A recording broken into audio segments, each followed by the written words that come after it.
The season has officially started, and now it's time to take a good look at the changes the teams have made. As the implementation of a cost cap limitation limited the amount of modification that could be done throughout the 2022 campaign. So the most important changes were always anticipated to be made over the final winter break. And now, as F1's 2023 cars have been revealed, it's fascinating to observe how much convergence there has been in certain crucial areas, but also how dissimilar many of the features remain. As expected, the new 2023 cars look more alike than the 2022 cars. With the 2023 cars, we can see how there are similarities, particularly in the middle and back section of the cars. Almost all the teams have adopted the Red Bull side pod's back-end idea, with the body washing airflow down towards the rear, a drop-down bodywork approach. On the other side, there is the high bodywork approach of Ferrari and customer team Haas. There is one team that has mostly stuck to their own approach and lies in the middle, Mercedes, which has partially abandoned the zero side pods idea, while maintaining its own design identity by positioning itself midway between Ferrari and Red Bull. However, some teams lie more in between of all these design approaches, leaving room for them to improve in multiple ways during the season. Aston Martin is one of the cars that has changed the most since last year, incorporating a portion of the Ferrari Alpine idea, with a flare in the top edge and performing well in terms of overall aerodynamics. The AMR23 is unquestionably an improvement over the previous car. Alpine is a team that has made the most mechanical changes, with its new pushrod rear suspension configuration. The wishbones have also been totally redesigned in comparison to 2022. Alfa Romeo has shifted the pushrod strut front of the wishbones, mirroring the solution seen on the RB18 last year. McLaren made changes to their side pod on the MCL60.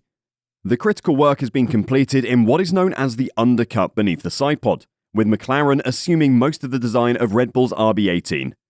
The most noteworthy component is the upper border of the floor, which drowns the bottom side impact system, forming a true flow diverter. The floor, albeit dimmed in the shakedown photographs, is close to the final 2022 specification. The bathtub inside the side pods shown on the Ferrari SF23 was one of the most intriguing ideas on the new cars. This is unlikely to be simply replicated by the other teams. It appears to be excellent to work with the hump in the Ferrari bodywork to produce downforce and a more energetic flow of air. In comparison to the cold airflow, the hot air ejected from the engine cover vents has less energy, so this could probably only be replicated by Haas in this form. Another thing that took most by surprise is the new previously deemed illegal front wing that Ferrari introduced. But this has been made possible by some changes in the rulebook. Ferrari has thoroughly examined the changes to implement a better version of what Mercedes did. As the Ferrari engineers concede, the boost in aerodynamic efficiency is not especially considerable. Nonetheless, it does aid in determining the outwash effect of the front tyre to minimize drag. Mercedes, on the other hand, has worked more on legalizing the end plate presented last year in Miami, now that the regulatory changes have been implemented. The end plate can be trimmed more to favor outwash, as in 2022, but Mercedes have painstakingly analyzed the design of the exterior flaps that send the flow outwards. Several teams could use this solution. Numerous teams have followed in the footsteps of Red Bull and Alfa Romeo, which had previously researched last year's wishbones with an aerodynamic roll to aid the Venturi channels. Ferrari, and so Haas, Mercedes, McLaren, Alpine and Aston Martin have particularly adjusted the wishbone arrangement to guide the airflow in the direction of the Venturi inlets.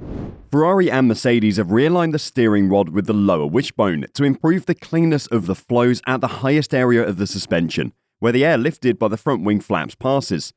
The most changes, as expected, have been happening on the side pods, since it directly helps the floor and, in some parts, the underfloor, which have been deemed the most important parts on the ground effect cars. So, what's the status on all the side pods? Mercedes Zero Pod Approach. Throughout 2022, Mercedes introduced and maintained their Zero Pod solution, while battling other more pressing fires. And although there is certainly some of the original Zero Pod design DNA in the new W14 years Challenger, there is a lot that has been changed. To begin with, the entrance is set farther back than on the W13 and is rectangular rather than triangular, which clearly affects the bodywork that surrounds it. The bodywork, which had previously tapered in swiftly, now rests somewhat outboard in the lower half of the side pod bodywork, while the higher portion tapers in towards the engine cover.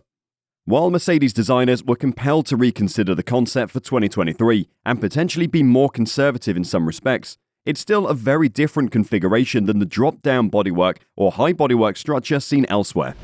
The Ferrari high bodywork approach.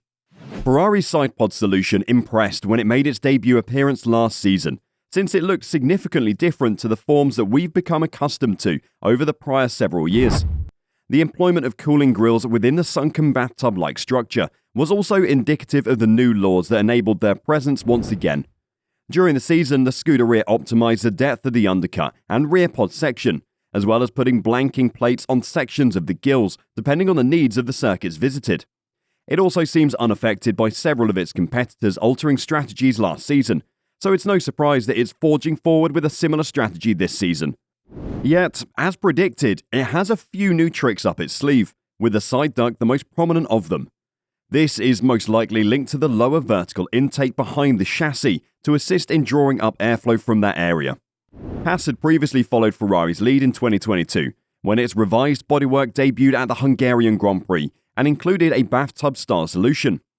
The VF23 follows suit, with Haas optimizing its interior packaging and accompanying aerodynamic surfaces to get even more performance from the design. The Red Bull drop-down approach. There is no question that Red Bull's drop-down sidepod idea was the kind that most teams thought seemed to give the best bang for the buck last season. Alpine, Alfa Romeo, Aston Martin, AlphaTauri, McLaren and Williams, as well as Red Bull, have aggressively targeted the downwash sidepod solution category this season. This branch of F1's development tree contains multiple branches, some of which come from Red Bull's and AlphaTauri's more traditional downwashing ramp approach.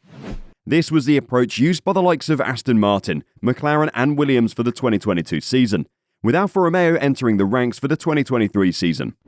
Alpine began the 2022 season with a similar idea, but adopted a divergent deployment route, retaining the downwash ramp. Unfortunately, a chute began to form as the bodywork in the center portion of the ramp sunk more inwards. While Alpine has worked hard to develop this idea for 2023, it has also captured the attention of several of its competitors, with both Aston Martin and Williams adopting it into their designs for this season. As expected, there is still a substantial variance between these designs, as each team not only injects their own DNA, but also works within the constraints of the money and resources available to them.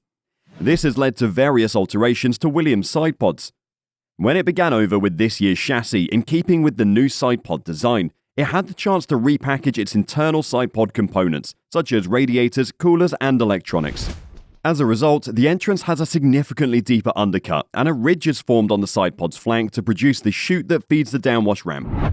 Alpine has continued to optimize the design that it worked on during 2022, with the intake size and shape revised, and the undercut and chute parts have also been enhanced. Aston Martin, on the other hand, has pushed the concept to a whole new level, with the sidepod's flank effectively merely a facade that allows for an extreme version of the downwash chute in the sidepod's center part. So, who will come out on top when the first race starts? And which team impressed you the most? We're excited for the season to finally start. Let us know your thoughts about pre-season testing and the cars in the comments below. And don't forget to subscribe to the channel if you're as excited as we are about the new season, and ring that notification bell to make sure you're notified when we publish a new video. Thanks for watching, and we'll see you in the next video.